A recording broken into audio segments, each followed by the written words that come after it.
They told me the flat next to mine was vacant. That's what the society office said, that's what the security guard confirmed, and that's what the nameplate, blank and dusty, suggested.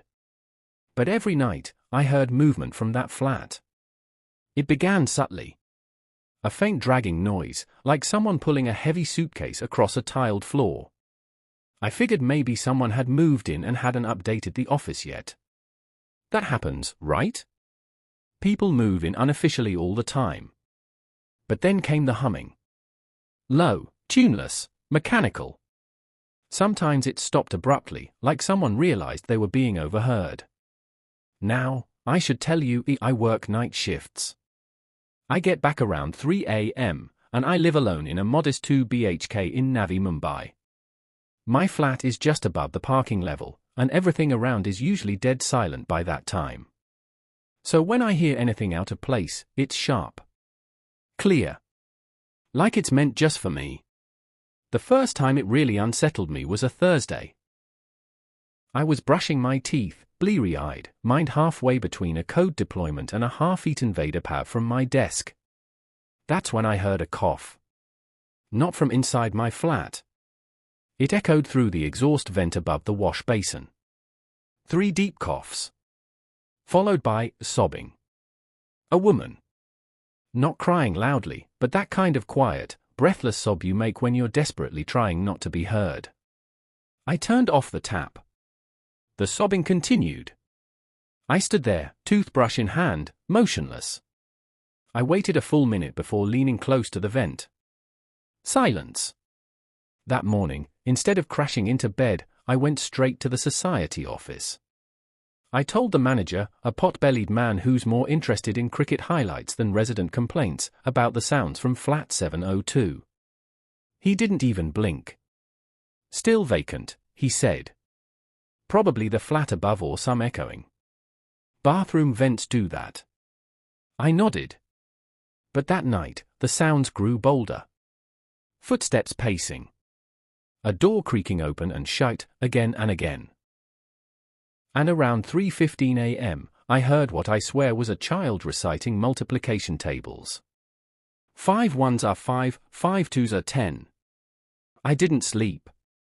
Let me pause here.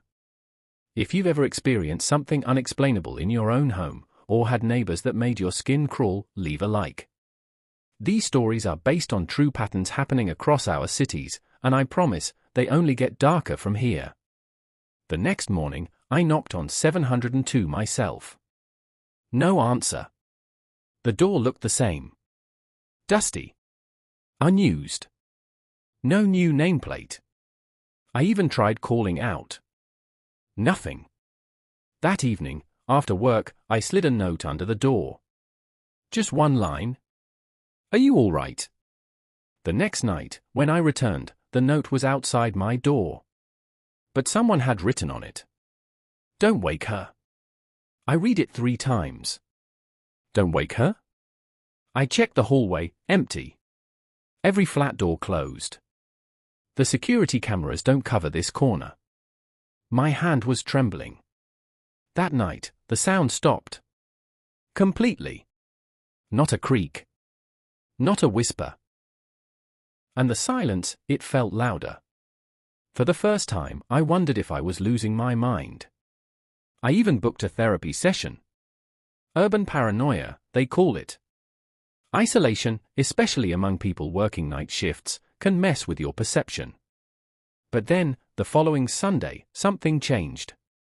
I was sitting in my hall, lights off, scrolling my phone. That's when I saw it. A shadow move across the bottom of my main door. Like someone walked past very slowly. No sound. Just a long, stretching shadow. I opened the door within seconds. No one. But there was something at the foot of flat 702. A torn dupatta. Bright red. Stained with something dark at the edges. It wasn't there earlier. I picked it up. Smelled like old perfume and rust. The next day, I filed a formal complaint. The cops came. 2 constables. Young guys. Friendly but skeptical. They inspected the flat. Flat 702 was locked from inside. That shook them a little. They broke the lock. And what we found? The flat was completely empty. No furniture. No curtain rods. No appliances. Just bare walls. Except one thing. A large, wooden wardrobe, nailed shut. It was the only object in the entire flat. The senior constable pried it open. Inside, there was nothing. Except claw marks. Long, deep, parallel lines running along the inside walls of the wardrobe. As if someone had been trapped in there. The police brushed it off. Said the flat was abandoned, and squatters sometimes get in. One of them even joked that it looked like a wild dog had gotten stuck inside. But I knew. This wasn't an animal. That night, I didn't sleep at home. I went to a friend's place. Told him everything. He laughed it off at first, but then I showed him the note, "Don't wake her." He went silent. Next morning, we returned to my building. My door was ajar. I never leave it open. Inside, everything was untouched. Except one thing. On my bathroom mirror, in smudged, muddy fingerprints, were the words, "You knocked." I called the police again. They found no forced entry. Nothing missing. No signs of break-in. But they advised me to install a CCTV camera inside my flat. I did. For the next week, I stayed with friends.